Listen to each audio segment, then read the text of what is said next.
I didn't do it yet. We're in there. We're live, but we are not ready to go. So as I mess it up, Real estate agent, are you looking to acquire clients consistently so you can grow your business and your income to live a great lifestyle? This is Dave Finale and the RE Skill Builder Podcast. Good morning. It is May 21st, 2021. So we got a couple of 21s working for us today. Certainly, I'm not 21 years old, and I don't know about you, Mike, but I'm guessing you're not 21 years old either. So I guess those are the only 21s we can work with.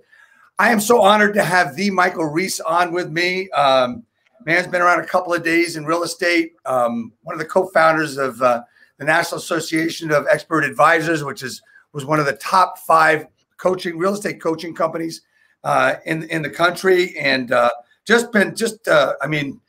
one of the icons that you see on a regular basis in the real estate business. Mike, thanks so much for coming on. Absolutely, Dave. Thank you for having me. Awesome. So every time we start this broadcast, and this is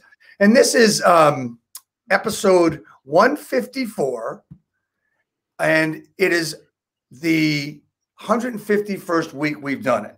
So I ask everybody the same question. It's Real Estate Talk TGIF. What does TGIF stand for, Mike? For most people, I think it'd be thank goodness it's Friday. Yeah, you're close, but not completely there. Thank God it's finale. It's day finale. It's my broadcast. Here we are. So here we go. So let's start. So Mike, I mentioned, you've been in real estate for a while. How did you get started? What got you started to want to sell real estate? I mean, everybody's got different stories. What's yours? My story was pretty simple. I mean, I was looking for a better way to live. And unfortunately, I was making about $109,000 at the year before selling health club memberships, being manager at Valley Total Fitness. So I was doing good for a 19, 20-year-old kid, making good money, but I was working 10 to 10. I was the youngest general manager. And so just like anybody who is looking for a solution, my problem that I had was I had no weekends. I remember, at that time I was working out pretty religiously, and in order to be in fit, I had to go like grocery shopping and cook my chicken on the weekends and stuff like that. So my weekends were like, it was one day, 5 hours. I had to do my laundry. It was just, and it was like, but to be honest with you, it was the number one blessing I had in my life. I didn't know at the time working that much was creating skills, but I created a certain set of skills that I didn't have when I went in there. And it would almost be like a soldier going into basic training. I had no idea it was a university. Valley Total Fitness for me was a university of creating sales skills. And those skills, they're super beneficial to me to today. And a lot of it has to do with mindset, work ethic, stuff to that nature. I got into real estate because I wanted to get more time to do things that I wanted to do, like go to the lake. And I just happened to one day decide to go to the lake. And it was a very unique, rare situation. And while I was at the lake for that weekend, I saw a buddy of mine, and he was on a big boat, and he sold real estate, Jay Kinder. And, if I was giving you the real story, I didn't see him. I heard the boat because I love it when they call me Big Papa. And I looked over and I saw this big boat. I was like, man, who is that? They said, that's Jay Kinder. I was like, Jay Kinder, that's the dude from my music appreciation class because we went to college together. I was like, I whistled, and he pulled that boat up, and he pulled it right up to the front of a dock, which was pretty hard because it had a bunch of engines on it. And it literally on the back sounded like 2 Harleys were being ridden underwater. It was just like, and I was like, dude, what do you do? And I think I said, hey, can I have a ride? And then I asked, what do you do? But long story short, I made the connection, and that was kind of it. I found somebody that was where I wanted to be. Most importantly, one thing I will say is when I was at Bally's, I asked myself if I could have my boss's job, would I be happy? And the answer was no. And so that was I learned a lot about asking yourself questions. There's a book called Question Storming. The book's actually called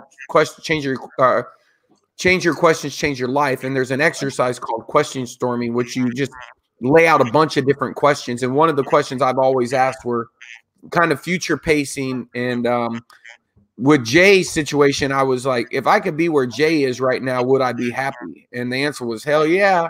I mean, he was living a good life. And so that's all I was looking for, was a better life. Right. So, yeah. So you did that, and you started in real estate. And where were you at that time? What part of the country were you in at that time? I was in Dallas, Texas. I was living in Dallas, Texas. And again, you know, at Bally's, at Bally's, I became the youngest general manager. And you know, I think there's a little interesting story there, because here's the thing, Dave. I don't think you should model people. I think you should model the way they think. And the way that people think is called mental models. Mental models are the mind's way of making a decision. So if you look at, like, when people go into the NFL, what you'll hear is in the NFL, they have what they call an orientation, an indoctrination, if you will. And the same guy gives the speech every year. One of the famous things that he says is nothing good happens after midnight. Well, nothing good happens after midnight is a great saying. If you look at the statistical odds of an NFL player losing their career, you can go to any former Patriot, Cowboy, any of them that have done something, whether it's, you know, something as stupid as stealing, which I saw a Cowboy who did that, or if it's spousal, it's always something happening after midnight. Even with the guy who ended up, what was his name from the Patriots, Hernandez, who killed himself. It had all his stupid stuff happened after midnight. Right. Listen, Plexico burst, and the Giants shot himself in the leg in a nightclub after midnight. Yeah, and so the thing is they tell these kids, listen, your life is going to have all these things, but one thing is, if you can just get home before midnight, you'll put away. And so I've always looked at those little mental models, whether it's Jay Abraham, Jay Kinder, but the coined phrase mental models comes from a guy by the name of Charlie Munger. Charlie Munger is one of the best decision makers on the planet. And so he runs Berkshire Hathaway. He's an attorney. He's from Omaha with he's Warren Buffett's business partner, 90-something year old guy. And Warren says he's the best person at making decisions. And here's what I learned. Here's a mental model that I learned. I learned a mental model is you have to be able to make more decisions in a shorter amount of time. So let's say you were going to make a decision today. Let's say this year, over the course of the next 12 months, let's say you're going to make 20 decisions. One of my mental models that I learned from a guy by the name of Mark Chesley was, can you make twice the decisions in the same given time frame, or can you make the same amount of decisions in half of the time frame? Okay. And so that's the question. It's called increasing your decision capability. You have to be able to make more decisions quicker. So the question is, what decisions do you need to make? And so prioritization is all about prioritizing your decisions. What decision, if I make it first, makes everything else infinitely easier? Right? Right. And so that's all I do is when I was at Bally Total Fitness, I was in the business of making decisions. And I learned that indecision is the worst decision. Right now, someone's watching this podcast that needs to make a decision, whether it's a decision about getting into shape, whether it's a decision about getting someone out of their life, whether it's a decision to pull the trigger on something that's not going to work, but it's going to get them one step closer to finding something that does. Indecision and sitting on the X and thinking of all the reasons why things don't work is why people don't grow. That's why they say you have to push the pendulum to failure in order to get it to swing back to success. And so when I was at Bally Total Fitness, what I learned I was terrible. I was terrible at selling. I couldn't sell anything. I didn't sell anything my first 6 months. I didn't sell anything. But what ended up happening was I watched other people sell. I watched them handle objections. I watched them over and over and over and over. And what ended up happening was I learned a skill. And that's what people need to write down, is the number one thing that's amazing about anything in life is that skills can be learned. Skills can be learned. So what is repetition is the mother of skill. So when I was at Bally's, what skill I learned was I learned the skill that sales, I learned the one thing is that you can get better. And once I learned that you could get better, I bought a book. And I read the first book cover to cover. And the reason I bought the book is I was the top sales guy, but there was this one guy named Michael Tilley. If he ever watches this, he should hit me up. I ain't never seen him, but I went and shopped him at the Mayfair Club. And I heard, because he shot up to the top, they used to fax a big piece of paper of all the sales. And this was when I was about to create a defining gap of sales that nobody had ever done. And on my path, I went down to this other club where they said, he reads books. And I was like, read books? What the hell's reading books got to do with selling? So I went down there with my buddy and I shopped him.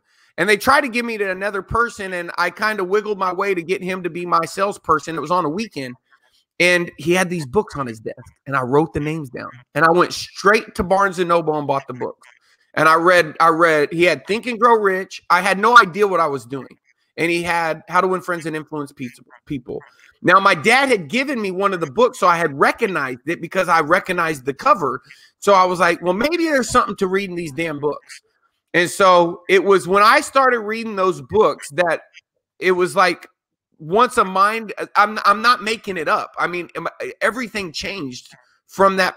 And it wasn't the fact. Here's a story for you, Dave. They said, this is a story. It's an actual research. They were researching parents, and they followed them for 20 years. And they did 2 cohorts of parents. One cohort of parents they found in the bookstore. In what section? The parenting section.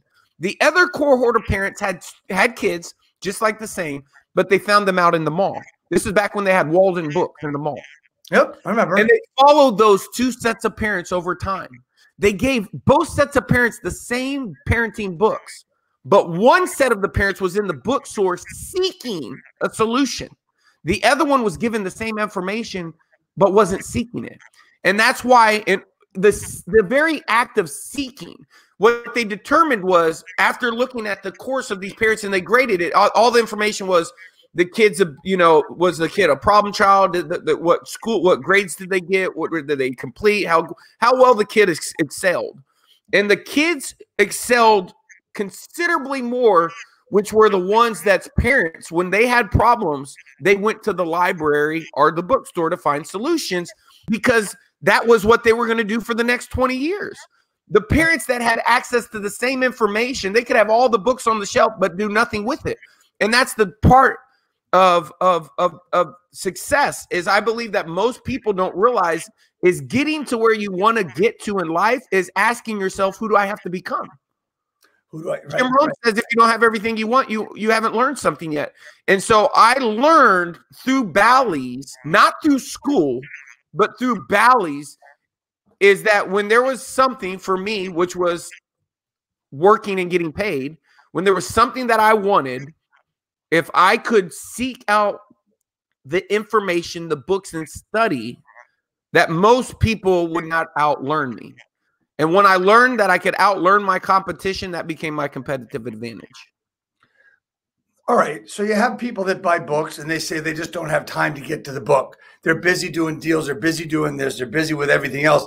They got the books. They don't have time to do it. What is the answer to push them over the edge to read the books? Because I hear that a lot. Hey, they just don't have enough pain to create them to read the book.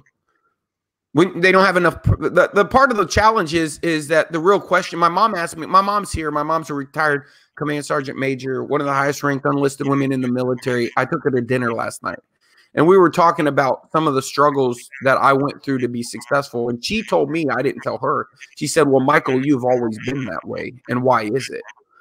And the truth is that in the book, Think and Grow Rich, it says that until you have this, you will not. This is what it says. It says the secret is in every chapter, but until you are ready, you won't see it. But the answer is in every chapter, and the answer is burning desire. So when you have a burning desire to achieve something, a burning desire, why do people not have desire? That's the question. That's the question. And so the people don't have burning desires because typically what happens on the consciousness scale is they feel disempowered and they feel like things are happening to them. They don't have the courage or the honest, it's mindset.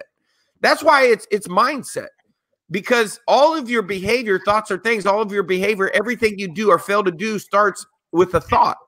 And so to answer your question, and this is so crazy because when you made the statement, I wanted to say, well, is that true? Because the #1 book on mindset is called Loving What Is.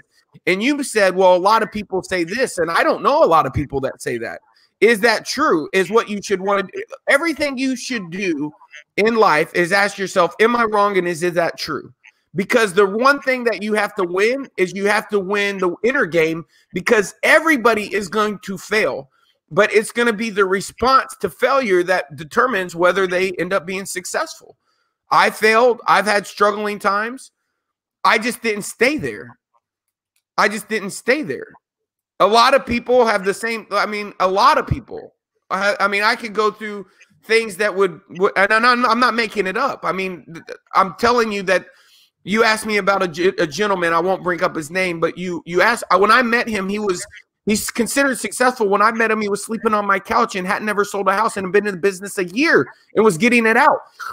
It was one bit of information that I shared with him, but he did have to take the initiative to walk into my office and say, hey, I want to know. And he inserted, what he said, which is, why did they give up our conference room in order to move you into our office? Because I moved from one KW office to another.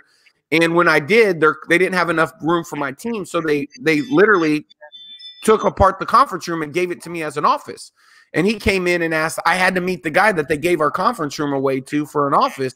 And I introduced myself, and he was my age and the only really guy in the office my age. And so he was from Missouri. I was from Oklahoma, and he liked to have a beer every once in a while. So we had a couple beers, and that led into me kind of giving him information that took him to instantly struggling to success. But it was that information. Here's the formula: awareness, seek, ask. Here it is: awareness.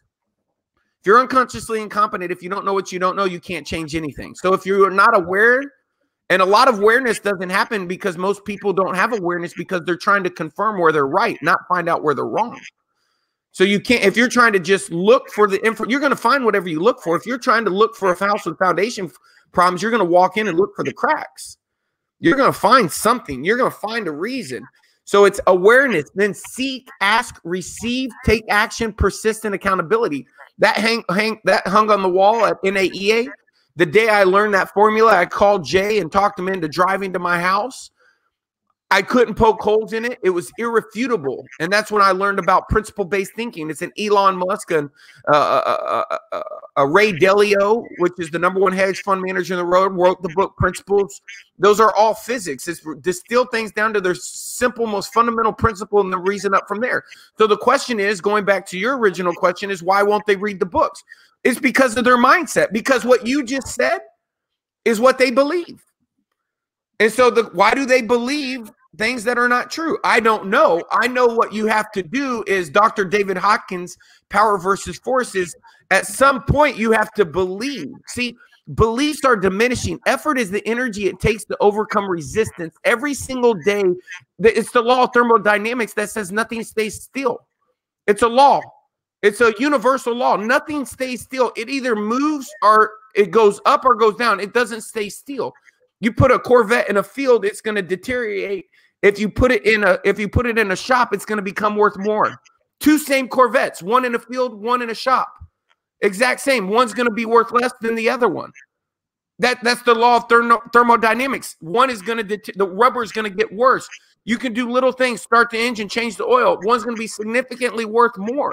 So in the law of thermodynamics, which is a universal law, you got to understand that with people right now today, they are either getting better or worse. And so if they don't read books, how do they get better? And so it's really, why do they believe what they believe? Well, here's the thing, is our beliefs are given to us by the people around us. That's why they say change your friends, you change your future. You come stay with me for a week and you'll think differently. Now there might be other areas in my life where you might not excel and you might not see. I'm not emotional about, if I see a person that's good at this, I don't have to, this Peter Drucker, I'm not going to judge him over here. You know, I have a buddy that's, he's probably one of the most spiritual, good, great people in the world. But financially, he's bankrupt, right? He dedicates his time over here. He does everything right. But over here, he can't even show up to a meeting on time, right? And so people have different, you have another person that exceeds over here, but they're bankrupt in their health. They haven't worked out in 3 years. And that's, again, those are mental models. That's why they say, show me your friends, I'll tell you future. What they're really saying is that when you're young, if a friend around you believes that it's okay to take, then you might, over time, your beliefs might change. You might take. They advance, they don't get caught. You think it's okay for you to take. You get around somebody else and you see them advance. And so we have to think about the things that we're absorbing from our environment. Environment is stronger than will. And so you got to put the right people around you. You got to put the right information in. It would be like, if you had a fish in a dirty fish tank, would you want to do an operation on the fish, or would you want to change the water? Change water. Exactly. So you just said environment. I mean, this is saying I have all the time. Environment always wins, right? Yep. Environment is stronger than will. Go to a CrossFit course, and then you come work out in my garage by yourself, and then work out in a room with 6 of your peers that are busting their ass, and you'll work out harder, guaranteed, every time. So, all right. So is it much better for that person that needs a push to work with somebody than trying to do it by themselves? The first thing they have to have is they have to have awareness. Until they're honest with themselves, they're never going to get the foundational belief system put in place to build anything on top of it. That's why they have to, like, I did a lot of research when I wrote the book Digital President on all the very fundamental beginnings. It's all in the book about personal development, like back where it started all the way through AA, like Alcoholics Anonymous. There's a book out there called The Easy Way to Quit Smoking. That's what it's called. That book has helped more people quit smoking than he wrote a book called, and the reason I found it on the Joe Rogan podcast, a girl, he was interviewing her and said, "Hey, I heard you don't smoke anymore." He was like, "You were the worst smoker ever." She was like, "I was bad. My mom was bad. We both read this book and we both quit smoking when we read the book." I was like, shit, what's in a book that can make a person who smokes every minute, wants a cigarette, stop? This must be a good book. So I read the book, and I read that. First of all, I read the book because from a marketing perspective, I wanted to know what I don't smoke, but I wanted to know what shit is in this book that made this girl for 17 years quit smoking. And then she picked up the next one and quit drinking. And then not only did that, her mom, who smoked for 30 years, stopped. And in the beginning of the book, it tells you smoke.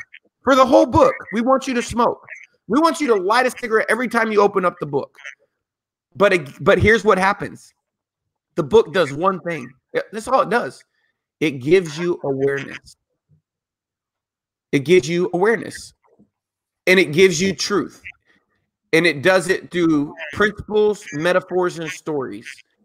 And it's very, very hard for somebody, because the book is written so well, for them to not identify, like, oh my gosh, I know what you're talking about. And the more that they do that, the more the gate of the mind opens up to the additional problems that wouldn't come for someone to just say, do you know smoking's bad for you? They have to be, and they have to have what? The desire to read the book in the first place. Right. They have to have that desire. They have to be aware that they want to do it first. Yeah. And then once that information is ready to receive, seek, ask, receive, they get now the ability to have choice, to take action. And so many people have quit smoking from reading this book. You can go to the website. It's called The Easy Way. It's unbelievable, but it's a formula. And the reason I bring it up is because it ran simultaneously with AA. And the question is why do people develop bad habits? And then how do they stop them?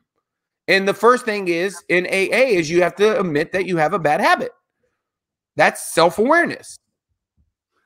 So we're talking about habits now. So how do they change their habits or develop better habits? Well, what I do is you have to be relentlessly honest with yourself, and so you could do it a number of ways. I did write about this somewhere. I came up with the methodology, but one of them is go to the people that have everything you want and identify their top habits. How do you do that? Ask them and ask the top 5 people around them. So it'd be like saying, hey, Mike, can I interview you, your wife, and your mom, right? And I want to interview Jay and Woods. And if you ask them all independently, what's the number one thing what do you think is worst habit is? And you did that enough, you would start, and then you would come back to me and say, hey, someone's, thinks three of the 5 people think this is it. Now, I'm doing this mentally at all times. If I meet you, like Glenn Sanford, I believe his number one habit that makes him successful is he is, what's the word that I'm looking for? He is, I want to use it as the core value. He's not, it's flexible is the word, right? Agile. If you look at what makes, when he faced problems in growing EXP, he was very agile. See, the franchise business model is very regulated. Yes. You tenure, you can't be agile. You can't make change. It's actually the opposite. Even if you saw something you wanted to do, your ability to make moves and changes is limited. He built a framework that allowed him to leverage his number one skill set, which was the ability to not be emotionally tied to any way, because it was what are all the ways to get to the goal. And so when he went and proceeded with one way and he found constraints and bottlenecks, he was able to be agile. And it was through that agility that he was able to innovate faster. And so I recognize that when I have today, I've been helping people launch their YouTube channel. I've been helping people crush it with YouTube. I believe YouTube is the number one thing every agent needs to sell more homes, not including agent attraction. But I see so many people doing it wrong. But I live next door to, a guy who has 50 million subscribers back in Texas, which was Dude Perfect. Here, what do we have? We had the Ninja Kids. I got a guy across the street who he's built his son's YouTube channel to million-something followers. My wife told me last night he's texted. They wanted to get together. All he wants to do is talk YouTube. We got Logan Powell, Jake Powell, which is, 10 houses down, right? I'm watching all of these people online build awareness, attention, build businesses through YouTube. And so a buddy of mine that I'm working with that I hired 2 years ago to build my YouTube channel comes back to me. And one of the number one things, Dave, in product development that you have to do, this is Elon Musk, is you have to, he says, feedback is gold. So what did I do is I got feedback. And the feedback was, Mike, I think we need to include an editor. So you could in chapter 7 of Digital Presidents called the value exchange. There's millions of ways that you can come up with an ISA product. I can help you hire one. You can send them to me. I could train them. There's so many ways that I could bundle a product. So I'm very familiar with the different, and the more that you do, the more that you could charge, but it's the more convenience. You move people closer to the desired outcome, which is all they want. They don't want the drill. They want the hole. So with YouTube, what do people want? Well, why don't they do it in the first place is they don't know what to say. They don't know. And if they do it and they know what to say, I go look at their videos and none of them are optimized. And if they're optimized, then they're not syndicated, meaning they'll have a video on their YouTube, but it's not on their LinkedIn, and they don't put it on they have no, you have to promote it. You have to publish it, right? You have to produce it, right? And they don't have any of that because they never seeked out somebody who had what they wanted and looked for somebody doing it. So I started helping, and the guy came back to me and he said, XYZ said, ask this question. And I said, that's a great question. And I agree with him.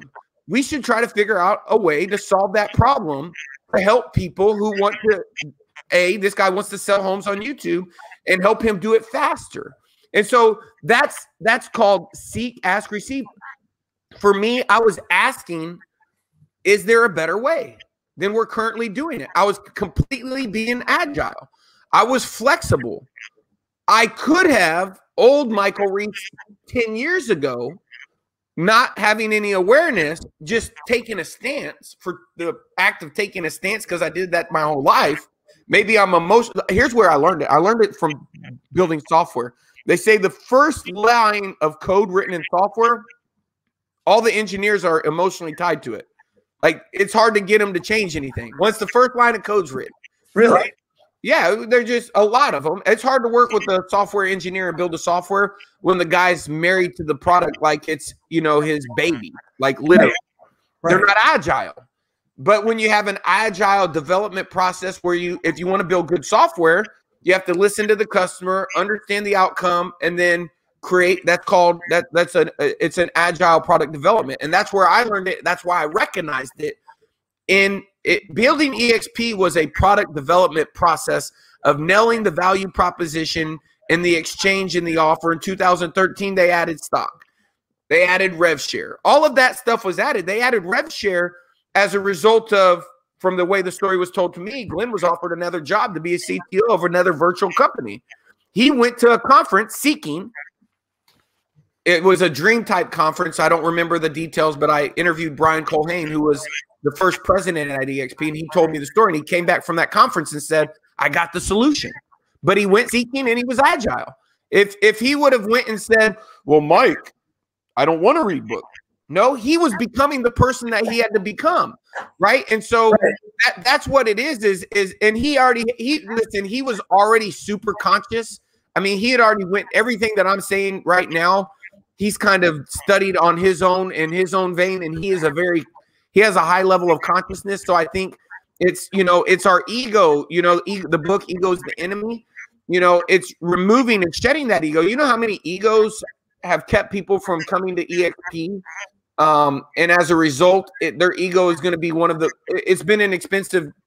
It's an expensive ego. It's very expensive. Very expensive.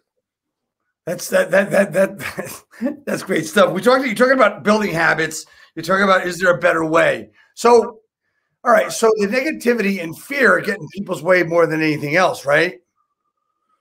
Disempowering emotions. Yeah, it's disempowering. It's called the consciousness scale. You can look it up. Dr. David Hawkins wrote a book. And so, let me show you real quick. I got them all right here. Hold on. Okay. So I don't see power versus force. Oh, here it is. Sorry, I gotta get it. It's all right.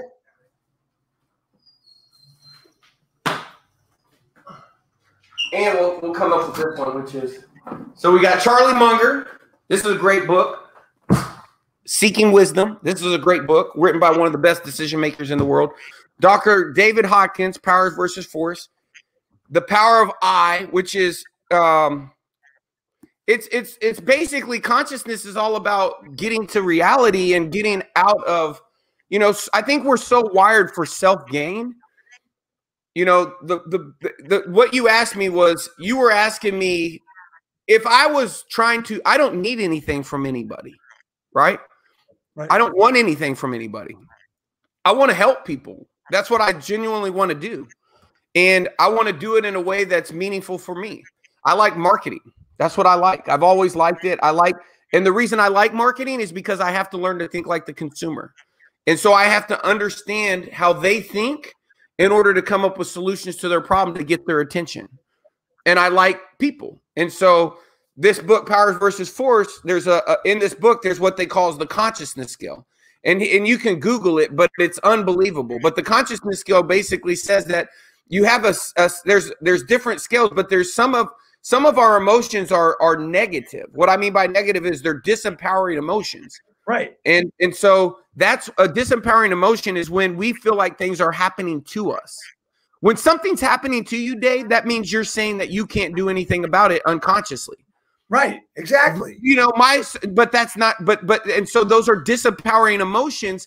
The very first empowerment emotion on the consciousness scale is courage. And the definition of courage is when you recognize that you can actually do something and you take a step forward instead of being a victim saying these things are happening to me, and you say, well, what is in my control and what can I do about it? That's the very first taking ownership of your agency and saying this situation is not fixed. In fact, I'm in more control of this situation than I am. And in fact, if I make better decisions, I can fix this. So what are all the things that I can do, as opposed to say, here's all the things that are happening to me and the reason why I'm not getting the outcomes that I want. But would you think, we're talking here basically about one word that we haven't mentioned, is action. Is action better? Is any action better than no action? Yeah, because with action, what happens is you learn. I always take action. There's a great book that was written by a Navy SEAL, and it's talked about why when Navy SEALs are on the X, when they're on the X, what's that say? Symptoms of victimhood, right? Yep. With Navy SEALs, when you're on the X, what that means is if you're getting shot at and you're on the X, the story starts with this Navy SEAL who got ambushed. It's called a lot, and his whole book talks about life having ambushes on you. And when you're in a life ambush, in a real life ambush with the SEAL, you have to move off the X. And so he got shot, and before he got shot, he was told through his SEAL training that in this one part of the world, that the doctors had worked with so many trauma patients that if you bring somebody in with a heartbeat, they have a 91% chance of living. So this guy gets ambushed, and he said, and he just hears ta ta ta ta ta ta, and all he remembered, he said, all he could remember is that if I can just stay alive and they can get me to the hospital, I have a 90% chance, plus percent chance of living. And so he ends up making it to the hospital, and he goes back and he tells this whole story in this book about when you're in a life ambush, there's an X. And in SEAL training, when you're getting ambushed, you identify, okay, we're on the X. The longer you stay on the X, the higher probability you won't make it out alive. And they educate you. So the very minute you find you're in an ambush, you have to move. You have to move. So action is even if you move in the wrong way, staying on the X has a higher probability of failure than moving in the wrong direction. And I believe the reason is because moving in the wrong direction only gives you a feedback loop of knowing that what is the closer to the decision of making the right direction. And it's the time that goes in between that takes that. So if you move and move and move, you're learning, you're getting feedback loops, and you're like, okay, not that way. Okay, not that way. Okay, this way, right? But if you stay there, you would have never known that way until you moved. So the ambush is standing still, basically. Yeah.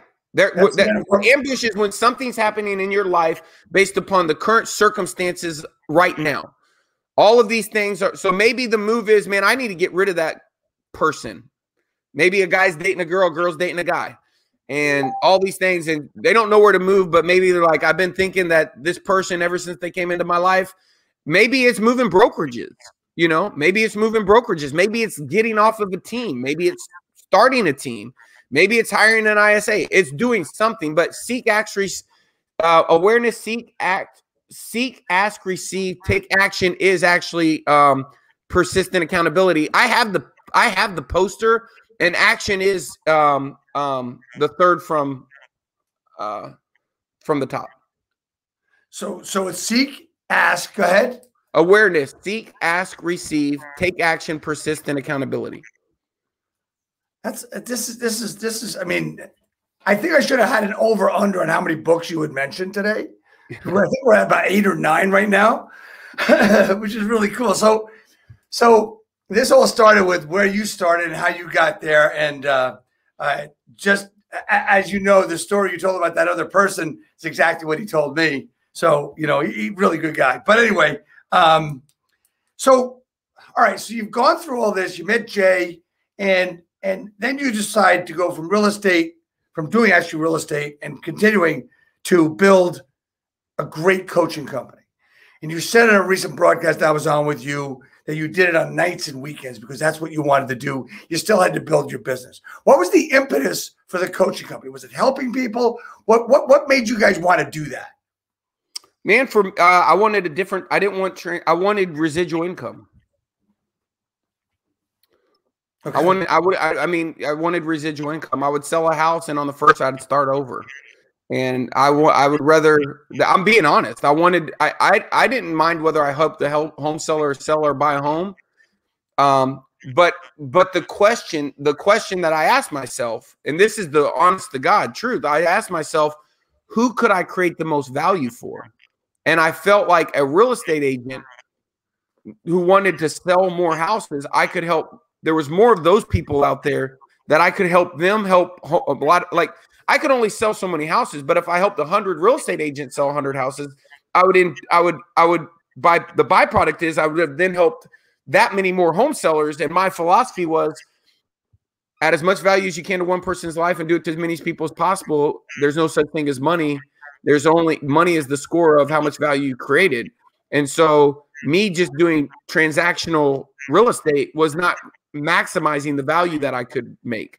If I helped a bunch of agents become more effective, indirectly, I'd be helping more homeowners. So if I help a girl or a guy in Atlanta who's selling 20 homes a year and about to get out of the business, if I help them, I'm not, but let's say I help them stay in the business and they end up selling 150 homes a month or 100 homes a month or 50 homes a month. That's way more than what I could have done by myself. And so it was just understanding that where could I create most value in the marketplace? And at that time, value was where could I solve problems? And I felt like there was a lot of problems that I had solved for myself that were top of mind that I could share with other people. And you got to understand, at this point, it was at the beginning, it was real easy. I could say, hey, what? Tell me. Well, you need a website. Because at the beginning in 2005, people didn't even have a website. They didn't even have like a lead. They didn't have a direct response website. But that solution became more and more difficult. And then it was, well, you need an IDX website. Here, go to Tiger Leads. And then it was, well, they don't have Tiger Leads in my area. Well, here, go to Boomtown. They don't have Boomtown in my area. Okay, here, go to Commissions Inc. Oh, here, go to, they wouldn't know. There were so many decisions. And as there became more solutions, there was more like, well, which one do I use? Do I use Vulcan X, or do I use Land Voice, or do I use Red X? Well, they didn't know how to make a decision. So all I did as a coach was I was able to give them the ability to be decisive. See, we don't make winners. We make them win bigger and faster by giving them the plan and helping them prioritize what things they need to do in the order they need to do it. They were going to be successful. It was just going to take them a long time. And so they bought time by being able to be confident in the decisions. It's not hard to know that you'll trade a nickel and a dime and a quarter for a dollar. That's not hard to do. But if you sit down and do it wrong and you put out, let's say you put out, $1 worth of quarters and you only get 10 cents back, you're not going to sit at that table long. No. And so because what starts happening is you start having beliefs are diminishing over time. Then your belief at the height is high, but it starts diminishing. And the only thing that changes your belief is having an experience. So as a coaching client, if I can give you, let's say someone wants to hire an ISA, which I think is one of the number one things you should do for your business at a certain stage, right? And Yes. if you need to hire an ISA, the question was, well, should I use a virtual ISA or should I hire one in-house? Well, there's a good answer for that. But for them, they risk hiring some virtual ISA that maybe 10 of my other clients all did that were super skillful and never worked. Like, I just know that this is not a good ran company. Now, when someone else goes to that company, they're going to think, oh, well, ISAs don't work. No, it's not that it don't work. It's these three companies, they have poor training. They're just taking money from agents. This guy right here is who you need to talk to. And that's why, relationships are so valuable over time. You can help people collapse time by helping them be decisive and make the right decisions. And success is simply the sum of your decisions over time. Absolutely. Absolutely. So okay. So real estate agent, NAEA, the coaching, and then, over the past few years, your documented success with your move.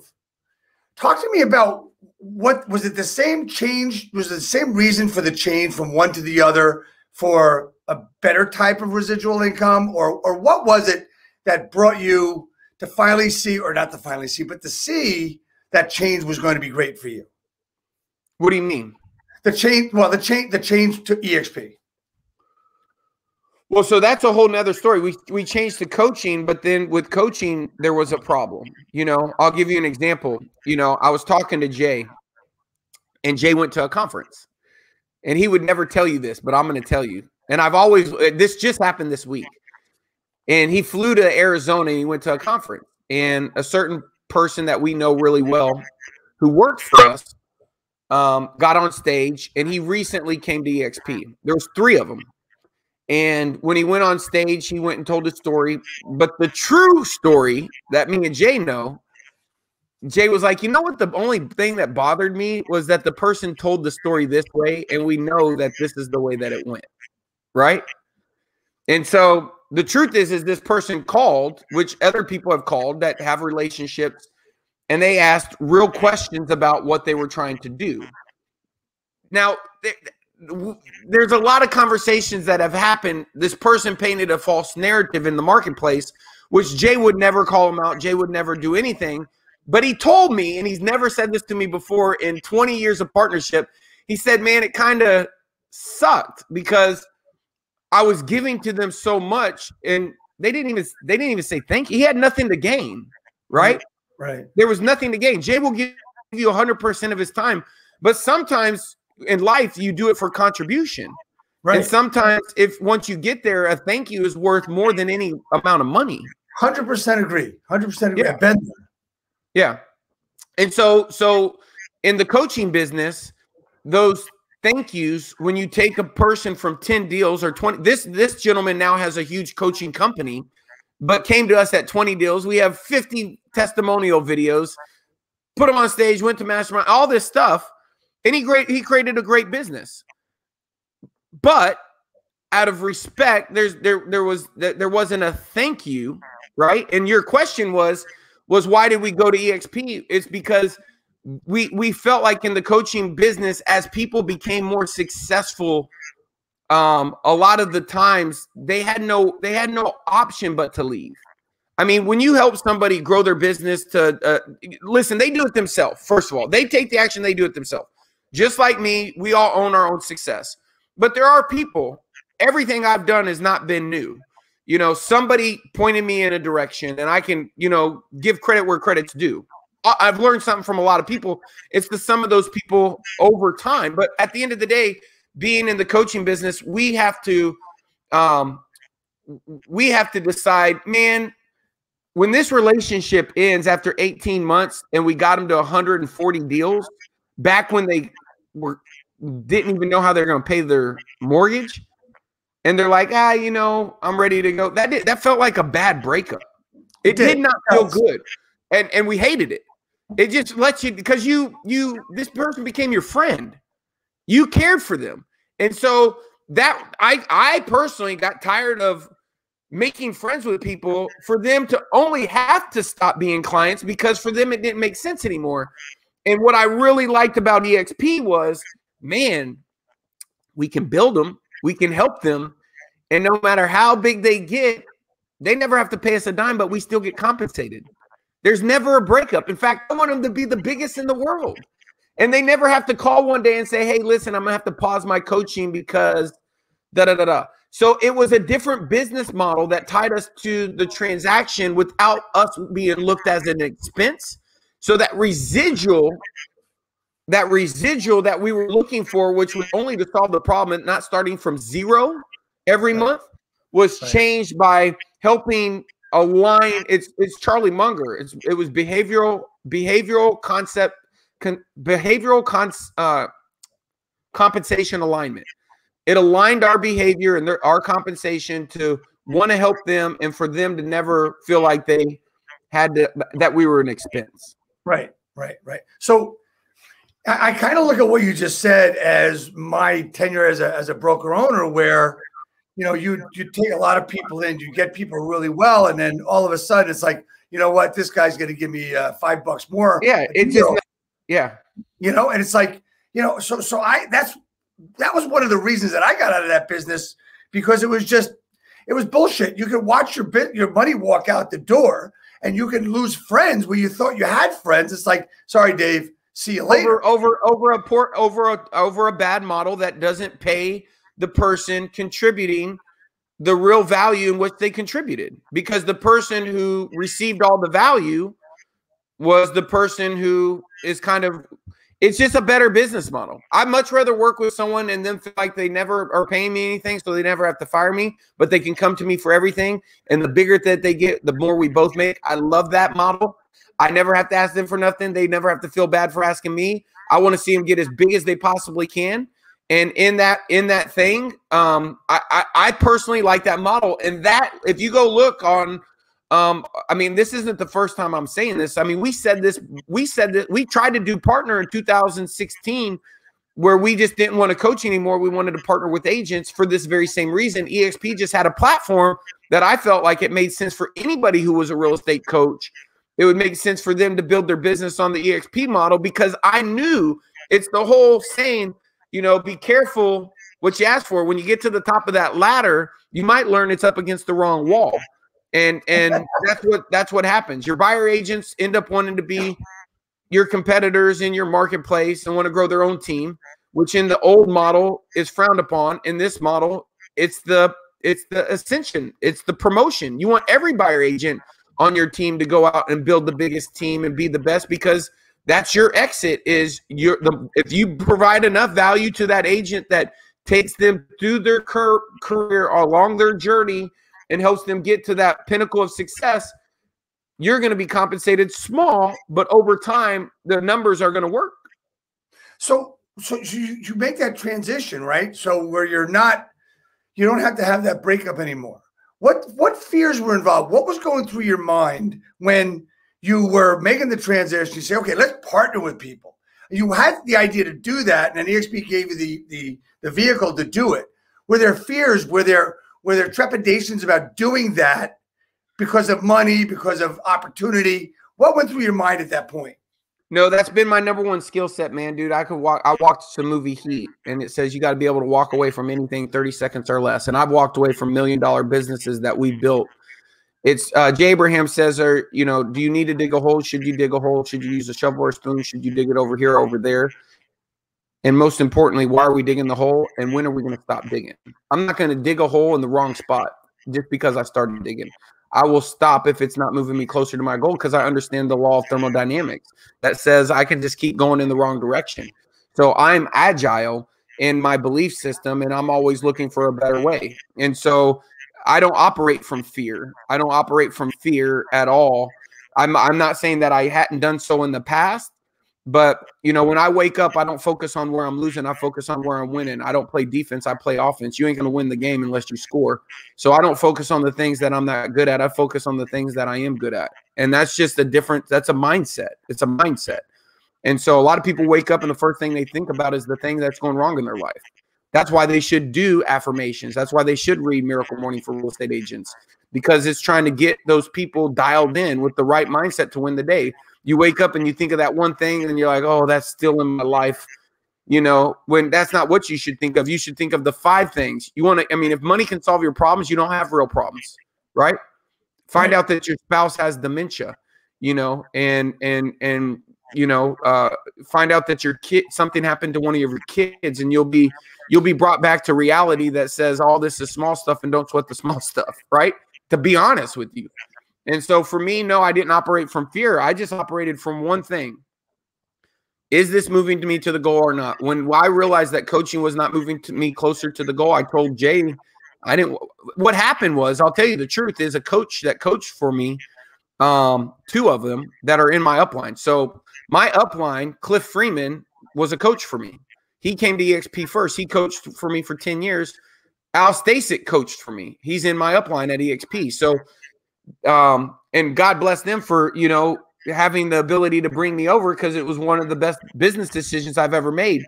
So it was through people I was serving that they in return served me, right? But was I fearful? No, I wasn't fearful, because again, I felt like I had built enough value in the marketplace and had enough relationships that there would always be opportunities. But I would never get to where I really wanted to go unless I found an opportunity that I had a burning desire about. And I didn't have the desire to continue to do what I was doing. There were a couple very specific scenarios where I was like, this person, are you kidding me?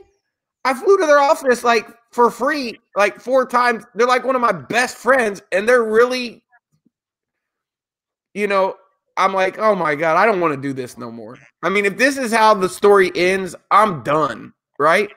And so I'd much rather partner with someone, have some, and all of that. Again, what Glenn did was, that's really, to be honest with you, that's the ownership mindset. But I had been looking at capitalization tables, trying to learn how to give shares away of a company, because I learned that we had the same One Big Fire back in 2009. One Big Fire came back in 2009, which was, how do we put all of our little fires together to create one big fire?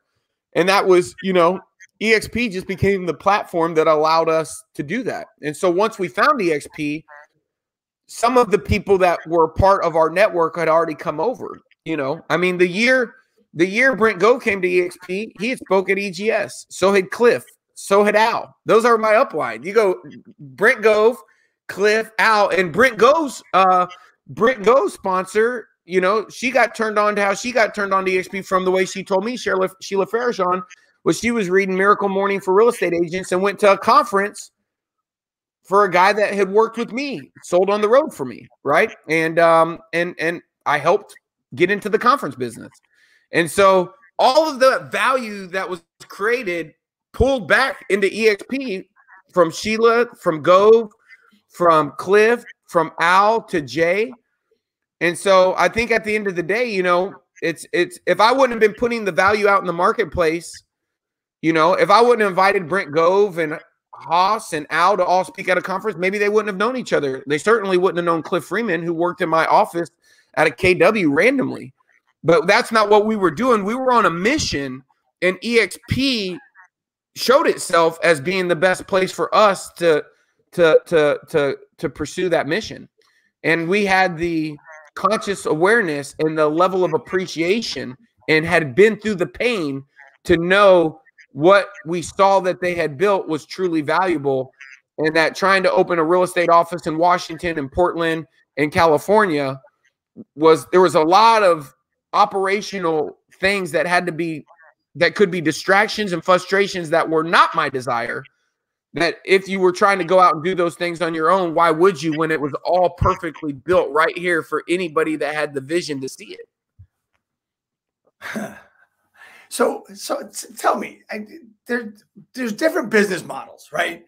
We've got the franchise model, we've got the EXP model, we've got the independent model. What is your vision? What do you see as the future of where we're at right now with these real estate company business models? What does Michael Reese see of what we're going to see 2 years, 4 years, 10 years down the road? I won't say what I want to say, but you know, I don't know. What I do know is that there will always be universal truths and principles, and the principle will be all about value. Value is defined, you know, very specifically, and if you want to do well, then you should always be asking yourself, how can I create more value in the marketplace? I do know that. I do know that Glenn created more value in the marketplace by offering agents ownership, by figuring out a way to give them a piece of the pie, regardless of what needed to happen. And that's why, you know, this company has been successful. I think that was mine when I was in the real estate, you know, transactional day to day. I think the future, whatever it is, will be tied back to that. Now, whether that will be, you know, if I was going to give you what I believe, I think that, and I would have said this differently if you would ask me 2 weeks ago, because I'm a little unsure, but I do believe that there's going to be things with smart contracts that are going to change the complexity in which real estate's transacted. And so I think it'll be decentralized in real estate. You know, there might be a future in which you can sell a fraction of your house. And so if you can imagine, if you look in what crypto would allow somebody to do with the house, with a smart contract, you could, this house I got right here, this house I got for 6.1 million. I've been offered 9 million for it, you know, less than a year later. This same house is for sale for 12 million. Now, let's say I wanted to sell it. I got equity in it. The last house I had, you know, went up by $1 million in a year. What happens if I could only sold half of the house and kept a percentage of the equity forever, right? Or the rental of, I think that there's going to be things done in financial transactions. So in the insurance space, insurance policies disrupted. It's game theory. Jay Abraham says, change one rule in the game, the whole game changes. So they created an insurance policy where you could rent your car to somebody else and people would be covered. And it was through that insurance policy that disruption happened that created a whole market. And so if real estate there's too many third parties that have trust, from title to the banks to all that. that the threat to them is decentralization and smart contracts that would omit them as third parties of providing trust, where the contracts would be so smart that someone like me or you would be willing to transact together based upon putting our money into an actual technology that, if things didn't take place, would give us our money back, and we wouldn't have to call any customer service. It would, because the contract would be so smart that it would understand what was supposed to happen. And I believe real estate, it's already happening. They're already doing them in Manhattan. You can look it up. But I think that will change the way that people transact on commercial apartment complexes, all different sorts of things. I imagine there's going to be so much disruption with real estate, with the way smart contracts work, because real estate is really a contract. Like it's a contract that you get something for a certain price and it goes up in value. And if that contract changes, then your ability to change that value creation and capture that value, which might in turn turn into supply. Like if you go to certain parts of the country, you can't own real estate there unless you live there, right? You can't own in New Zealand. You can't own. I mean, if you were born in Australia, but you can't be an American and go to New Zealand and buy a house or a piece of land. And so there's a lot of things globally, I think, that it'll do. And I think it'll change. And how that will affect the real estate agent, I don't know. So we're running up against time. A couple of quick questions. Number one, we talked about a lot of books, so I figured I'd ask you this question. For the average real estate agent, what's the number one book they should read? For the average real estate agent, man, that's hard, man, because I don't believe, what is the average real estate agent's problem? I mean, based upon their problem, I think you should read a book based upon your mindset, based on your stage. So if the average real estate agent is average based upon they sell 7 homes a year, but all 7 of those come from their church. Fixed mindset. Huh?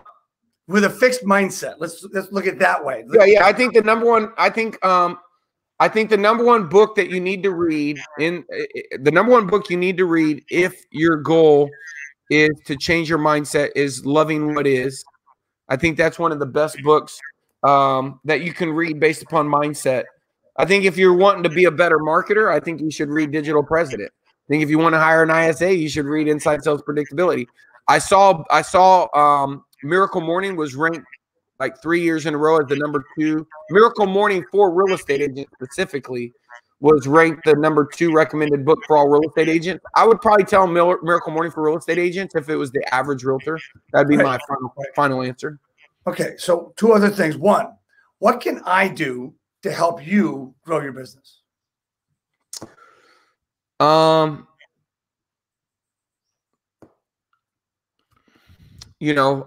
don't know of anything today, like specifically. I think maybe come down to Puerto Rico and hang out. I can do that. There you go. All right, man. So last but not least, I want to thank you so much for coming on. And I know why you came on, because Kinder's got one, Gove's got one, Glenn Sanders has one, Glenn Sanford has, excuse me. You had to get a hat. Hey, there you go. So you're going to get that. You came on for the hat. We're going to send you the hat. That is our gift. Thank you so much, Michael, for coming on. We're going to go off now. Just stay on for 1 second. Thank you so much. Talk to you in a minute. Thank you, everybody, for watching today. We sincerely appreciate it.